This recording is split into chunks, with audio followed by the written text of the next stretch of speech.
Yo, what's going on, everybody? Welcome into the third ever episode of the Trophy Case Podcast. I'm your host, Anthony Pucci, and today we have a very special episode, the first ever edition of our March Madness bracket. I don't tune into too much college hoops throughout the year, but with this past week being the conference championship and the conference tournament games, I've definitely been tuning in a lot more. I'm not going to have any like groundbreaking college basketball analysis, so if that's what you're here for, it's definitely not the right place. I'll be making a lot of my picks off of players I like, teams I like, certain storylines, and basically just vibes, to be honest. So yeah, obviously no March Madness brackets is going to be perfect, and this is no different. But I just kind of want to hop on here and give you guys some of my thoughts and opinions, and just kind of have some fun. So let's hop into it. So here we are. Obviously, here is the 2025 March Madness bracket. I actually just did a recording and went through the whole bracket and gave all of my analysis and picks, and my mic was muted. So hopefully now this is my second time going through. I'll be able to do it a little bit quicker for you guys, and just be a little bit more efficient here in the way I make my picks. So starting off here with the South region, we have Auburn taking on Alabama State. Auburn was actually my pick to win the entire thing last year, and obviously they got eliminated pretty early, so that didn't go to plan. So do I want to be hurt by Auburn again? I think the answer is yes. Hopefully they can avenge at least a little bit of their losses from last year and make it out of the round of 64. That should be pretty straightforward there. Now, 8-9 matchup, Louisville versus Creighton, I think is going to be a great matchup. I could really see either side winning. I'm a big fan of Louisville this year, though. I've tuned into a couple of their games, and I just really like the way that they play, and I honestly just like their style. So again, I think this could be a really interesting matchup. Creighton has been way more apparent in the tournament the past couple of years, obviously with Ryan Kalkbrenner and Stephen Ashworth, who I'm not too familiar with, but obviously Kalkbrenner's been there for the past couple of years. I could really see either team winning, but for the sake of this bracket, I'm going to have Louisville taking them down. Moving on to the 5-12 matchup, I think this is going to be one of the best round of 64 matchups that we have. I could easily see either team winning. I know I'm probably going to say that for a lot of these matchups, but UC San Diego, I believe, is second in the nation in turnovers forced. So obviously they take and make a lot of 3-pointers. They crash the offensive glass. They force a lot of turnovers, but then again, that's also in their conference. It's against a lot of the schools that they're playing. So like if we could take a look here at their schedule, obviously Michigan plays in the Big Ten. Like they have a lot of their matchups against Purdue, Michigan State, Maryland, Wisconsin. So they have a better pedigree than UC San Diego for sure. But again, like teams like LaSalle, JMU, UC Santa Barbara, UC Irvine. The question for UC San Diego is, are they going to be able to make turnovers at the same rate as they did against those teams? I'm honestly not too sure. Again, I think this is going to be a really interesting matchup. So we're actually going to come back to that one to see what I want to do there. But with the 4-13 matchup, I really do think Yale could and will beat Texas A&M. I don't have too much to go off of there. I just know that Yale takes and sprays a lot of 3-pointers, and that seems to be like the way to win in basketball nowadays, not just college, not just the NBA. It seems to be in every level. If you can just take and make 3-pointers, kind of have a really good chance of winning the game. So we'll take Yale there. Ole Miss versus North Carolina. I actually thought that San Diego State would have had a better chance of beating Ole Miss than North Carolina, but if anybody watched that North Carolina San Diego State game, they just got decimated from start to finish. UNC was just killing them in every aspect of the game. So honestly, that kind of makes me want to take North Carolina over Ole Miss. I don't know too much about Ole Miss. I just know that they're a very well-rounded team and do a lot of things well. But I mean, after that performance from North Carolina, I think I'm going to take them there over the 6-seed Ole Miss. Again, there's been a lot of controversy of if North Carolina should even be in the tournament to begin with.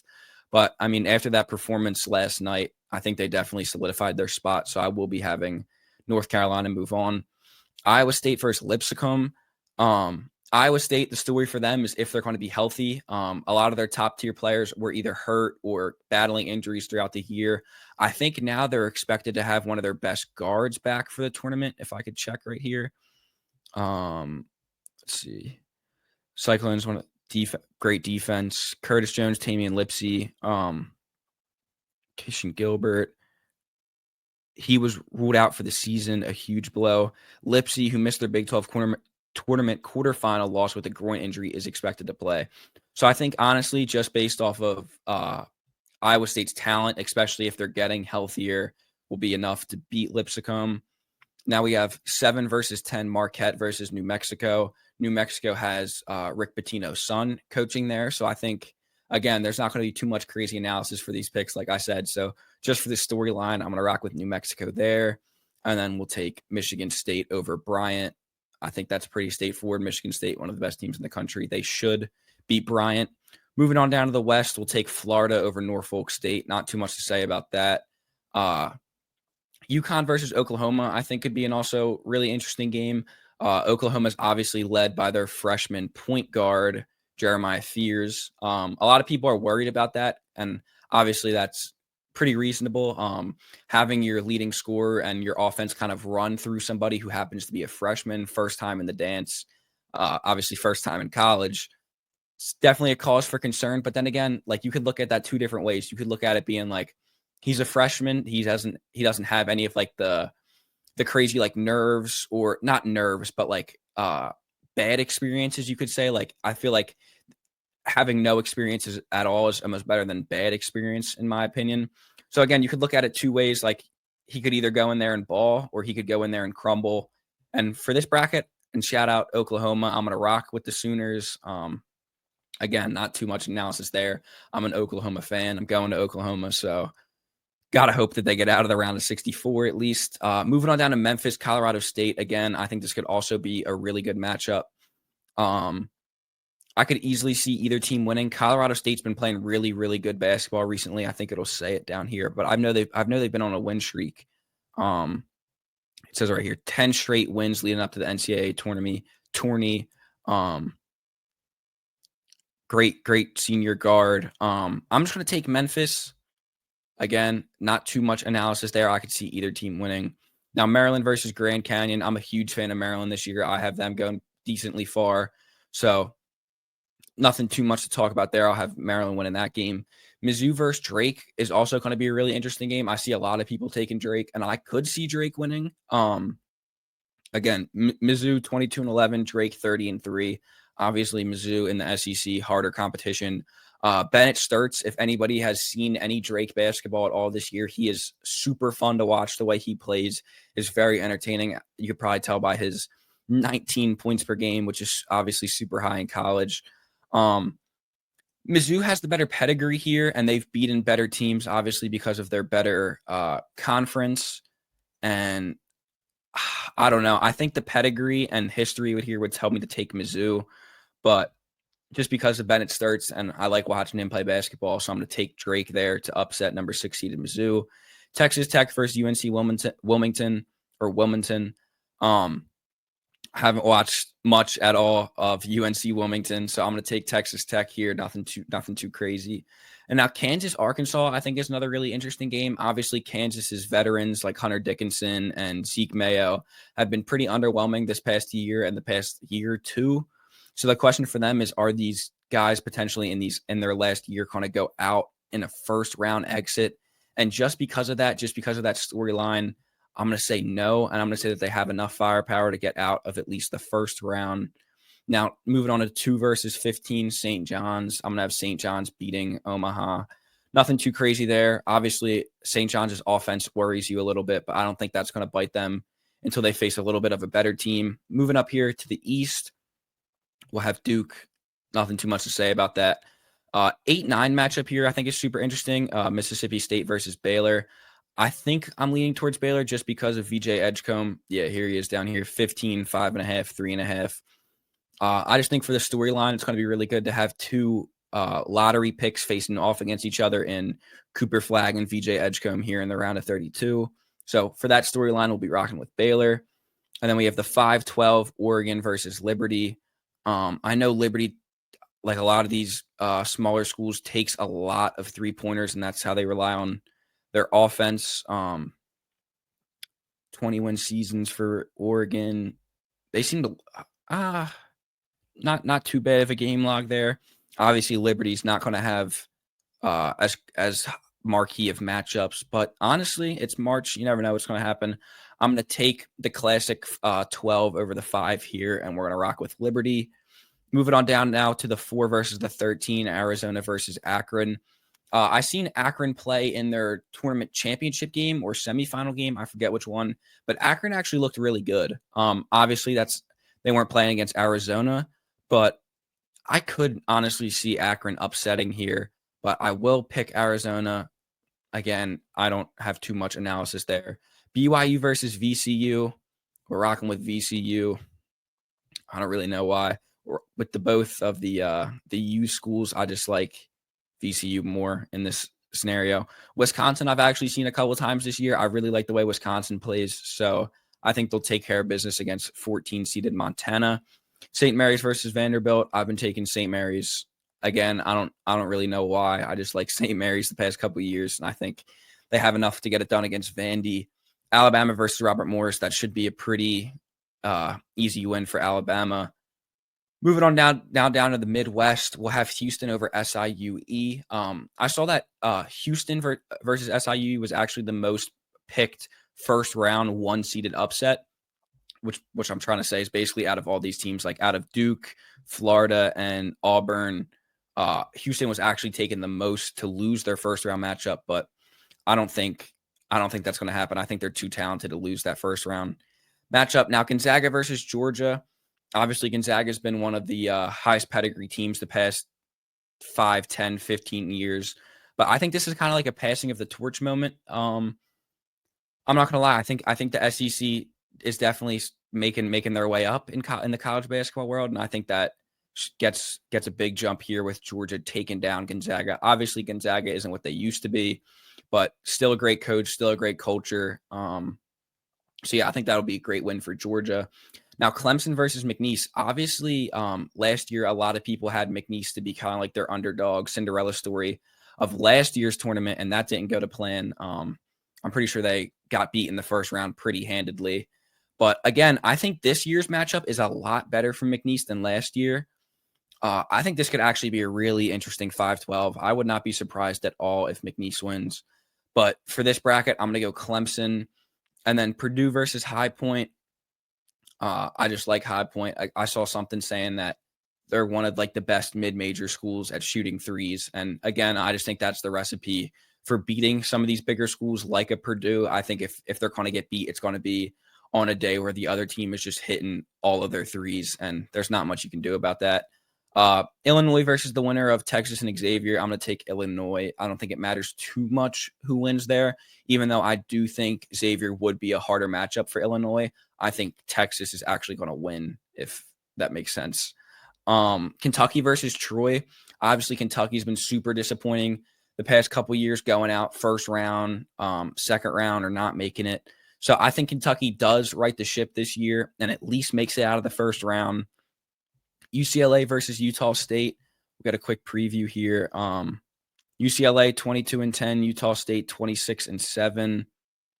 UCLA has a win against Arizona, lost against the Tar Heels, beat Gonzaga, lost to Michigan. Utah State, obviously not a little bit worse of a schedule, but there's nothing you can do about that, really. They got to beat who's in front of them. I'm going to take, actually, UCLA. Again, not too crazy analysis there, and then we'll take Tennessee over Wofford pretty handedly. We'll move back up to the South now, Auburn versus Louisville. Like I talked about earlier, Auburn was my pick last year to go all the way to the championship, and that obviously didn't happen. So I'm going to be an Auburn hater again. I'm not going to lie. I'm going to take Louisville to upset Auburn. The heartbreak continues for Auburn. I just really like Louisville. I really like the way that they play. I really do think that they have a good chance to make a pretty good run this year. And then I forgot about the Michigan UC San Diego matchup. We're going to take Michigan, but I could easily see this matchup being UC San Diego versus Yale. And in that scenario, I would take UC San Diego to advance to the Sweet 16. But in this scenario, it'll be Michigan versus Yale, and I will take Michigan. North Carolina versus Iowa State. I think this is where the road ends for UNC. I don't think they were ever really good this year. And I think that kind of continues throughout the tournament. I do think they have enough to beat Ole Miss, but I think if Iowa State is healthy and playing it the way that they can play, I think Iowa State gets the win there. Now, New Mexico versus Michigan State, I'll be taking Michigan State. I really like Cohen Carr. Obviously, Tom Izzo's been there before. Granted, it's been a while, but he's definitely been there before. His teams are going to play hard, gritty, scrappy, all the adjectives. That's what comes with a Tom Izzo team. So I have them taking down New Mexico. Moving down to the West, Florida versus Oklahoma. I love Oklahoma, Boomer Sooner, but Florida's just too good. They're too tall, too long, too lengthy. We'll take Florida to upset Oklahoma there. Now, Memphis versus Maryland. I think this would be a super interesting game. I'm gonna roll with the Turbans just because I've really liked Maryland this year. I've seen them play more basketball than almost any other team in this tournament. And Derek Queen's a beast. Gillespie's a beast. I really like their starters. And if Maryland can get out to a really good start, I think they're pretty hard to beat. And I think they will against Memphis. And then we have Drake versus Texas Tech. I oddly think that Drake would beat Missouri, but Mizzou would beat Texas Tech, if that makes sense in this scenario. But in this bracket, I think Texas Tech kind of lucks out a little bit. Not to say that they're not a great team. Obviously, they're a great team. They're a 3 seed. But I think in this scenario, they beat Drake. And then Kansas versus St. John's. We're going to keep the Rick Pitino story going. Obviously, their defense worries you, but I don't think that'll get them got until later. And then, obviously, the Kansas boys, Hunter Dickinson, Mayo, they go out. Pretty sad once again. Honestly, they've been disappointing, and I think that kind of continues here. Oh, my light just went out. Hopefully, you guys still have decent enough lighting. Actually, 1 second. I'm going to pause that and put in a new battery. Sorry about that. I just switched my battery, so we should be all good now. The lighting should be back to normal. So, where were we? St. John's over Kansas. Shout out to the Kansas boys, but I just don't think they have enough to get it done. Moving back up to the East here, I think this is a great matchup for the NBA sake. I think you get to see VJ Edgecombe face off against Cooper Flagg, but I do think Flagg and them boys are just too talented, especially if Cooper's back healthy, playing at 100%. I just think that Duke is too talented, and they beat Baylor there in the 1-9 matchup. Moving on down to Liberty taking on Arizona. I do think that if Liberty beats Oregon, they'll beat Arizona. I'm not super high on Caleb Love. Obviously he's been doing it for a while, but I don't know. I just don't see it for me personally. So I'm going to take Liberty. Moving down to VCU, Wisconsin. I just think Wisconsin's too good, too well-rounded of a team to lose to VCU. So we'll have Wisconsin moving on there. And then 7-12, St. Mary's taking on Bama. I just think Bama's too good again. Those boys, Grant Nelson and Mark Sears. I don't know why I couldn't think of the best player on the team's name, but I just think they're too good. Alabama moves on and beats St. Mary's. Moving on down to the Midwest, we have Houston versus Georgia. Again, I think Houston's still too good at this point. I do think they'll get got later, but I think they have enough to beat SIUE. And then in this scenario, Georgia. I would think that Gonzaga gives them a little bit more fear. Not fear, obviously, because you don't fear much as the 1 seed, but I do think Gonzaga would be a harder matchup for them. But in this scenario, I have them playing Georgia and pretty handedly taking care of Georgia. Then we have Clemson versus High Point. I'll take Clemson. Illinois versus Kentucky. I think that's a super interesting matchup. I think in this scenario, we'll take Kentucky. And then UCLA versus Tennessee. I think Tennessee is just, again, too good, too talented. So we'll have Tennessee taking the win there. Moving on back up to the South region, now we have Louisville versus Michigan. Great historical matchups. Obviously, Louisville and Michigan have been one of the more premier teams in college basketball for the last really like 10, 20 years. So but it's a tough matchup, honestly. It's weird because I could see Michigan getting first rounded, but I could also see Michigan ending up in the Elite Eight. But in this scenario, I'm going to take Louisville over Michigan, and then Iowa State versus Michigan is a great matchup. It's a tough one. I'm going to take Iowa State just because I think if they've made it this far, do I take Iowa State though? No, we're not. Actually, scratch everything that I was just about to say. I'm going to rock with Tom Izzo. I'm going to rock with Cohen Carr. I think he's so entertaining that he can high flying, can throw down lobs from anywhere. And like I said, there's not going to be crazy analysis in here. So just because I like Cohen Carr, I'm going to take Michigan State there. Moving back on down to the West, Florida versus Maryland. I'm going to actually take a big upset this year, and I'm going to take Maryland upsetting number 1 seeded Florida. Obviously, everybody knows how good Florida is. I don't know. I just got a feeling about Maryland this year. I could be wrong, and they could lose in literally the first round. But that's the beauty of March Madness. You never know until it happens. So we're going to take Maryland there. And then Texas Tech versus St. John's, I think, is another really interesting matchup. I'm going to take St. John's again, just for the story and for their great defense and for their tenacity, rebounding, and just like turnover wise. We're going to take St. John's over Texas Tech there. And then moving back up to the East, pretty easily, we'll have Duke over Liberty. And then this Wisconsin-Alabama game, I think, would be a great game. It's a tough one.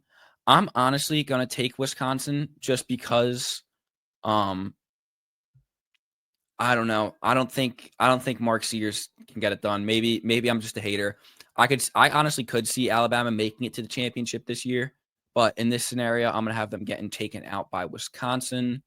And then moving back down to the Midwest, Houston versus Clemson. I think this is where the road ends for Houston.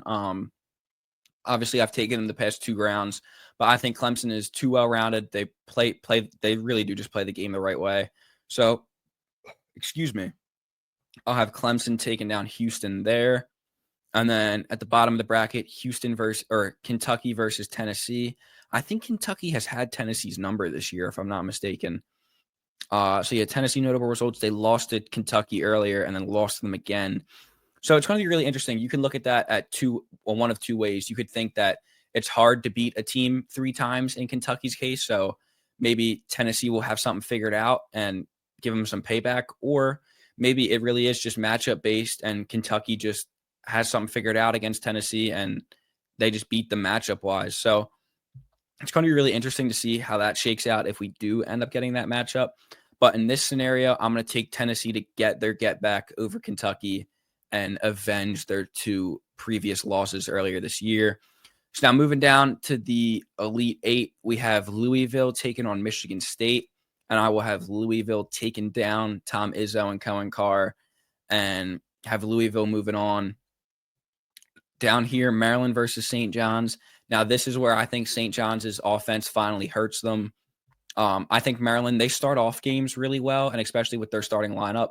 So if Maryland can get out to a good lead early and kind of play with that or play with that lead, I think they're going to be a really hard team to beat. Sorry.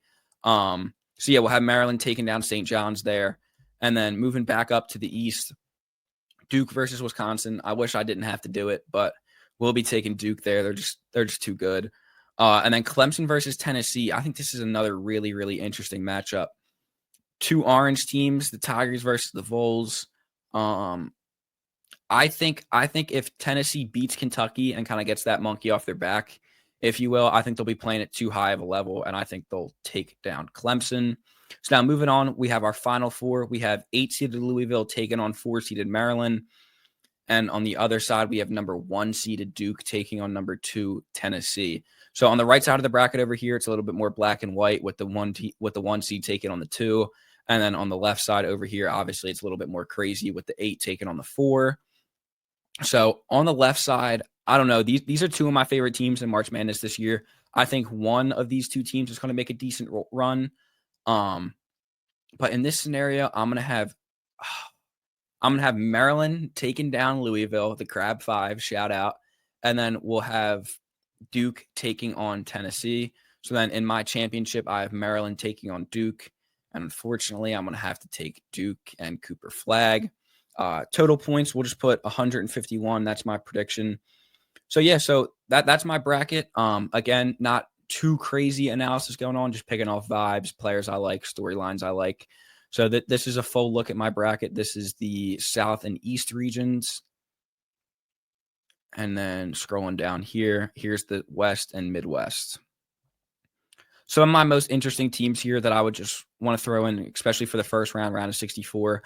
I would be super tuned in to these 2 games, Louisville Creighton and Michigan UC San Diego. I think the winner of this game will win their next matchup. Same thing with not same thing.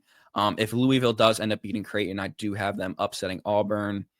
And then Memphis, Colorado State, I think will be a super interesting matchup as well. And then I also think Mizzou and Drake will be a great watch. And then on the right side of the bracket here, I think Mississippi State and Baylor will be really interesting as well. I could see either one of those two teams winning. BYU, VCU, I think it's going to be super interesting too. Both teams that just take and make a lot of 3-pointers. This could end up being a 3-point shootout. And then in the Midwest for the first round, I think Clemson McNeese is going to be really interesting. I think whoever wins this game will win their next round matchup as well. So, like, for example, if McNeese beats Clemson and they face off against High Point, I would take McNeese over High Point. Or if Purdue beats High Point, I would still take McNeese over Purdue. And then I think this is an also underrated game. I think Kentucky and Troy could be the sneaky, pretty big upset from the round of 64. Again, Troy shoots a lot of 3-pointers. I think that's going to be the recipe to beat one of these top end teams. It's just if you can get a hot 3-point shooting night, I think you can basically take down any team in the nation, and that's just the way it goes now. But yeah, this is a final look at my Final Four: Louisville, Maryland, Duke, Tennessee. I really like these two teams. I think if it's not Louisville, it's going to be Maryland, and if it's not Maryland, it's going to be Louisville. So yeah, again, this was a lot of fun to do. I hope you guys enjoyed. I hope you guys didn't take too much away from this. Again, a lot of the March Madness brackets are just for fun, and it was a great time. So thank you guys for tuning in, and I'll see you next time.